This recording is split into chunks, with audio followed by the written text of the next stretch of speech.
Nakasulat yan ang bank account ko. Magpadala ka ng sustento! Yari ka yan, yari ka yan. Halika na! Brenda, pasensya ka na, pero masyado mabilis yung mga pangyayari. Kanina lang nalaman ko, may anak pala ako. Tapos ngayon, sinasabi mo sa akin, gusto mo tumira tayo sa isang bubo. Pwede bang mag-isip-isip naman ako, Brenda? At saka wala talaga ako nangyari sa gabi yun. Pwede po bang mag-CR? Ha? CR po, CR. Saan po CR, Daddy? CR po. Diretso ka lang dyan, ha? Kaliwa. Muna Nandun ka na. dun, Sige, go. Careful. Watch your step. Okay. Pambihira, Wais. Parang ayaw mo pananagutan yung nangyari sa atin nung gabing yun. Mali yun, mali. Lalaki yung anak natin na walang kinikilalang ama. Kawawa yung bata. Ang hirap kaya maging dalagang ina. Ano ko? Marami na Ang magpalaki ng isang anak. Tapos ikaw, tatakbuhan mo lang yung responsibilidad mo? Mali yan, Salpit. Ako, okay lang sa akin. Hindi mo ako mamahalin.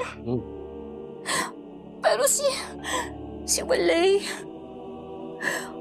dapat huwag mo siyang pagkaitan na magkaroon ng isang buong pamilya. Mahirap ang wasak na pamilya, mahirap.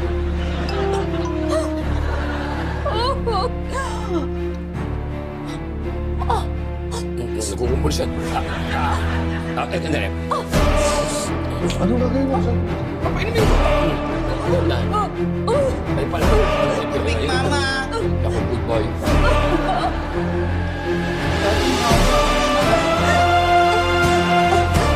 Kung ayaw mo sa akin ng anak mo, hindi na pinagsasabi namin.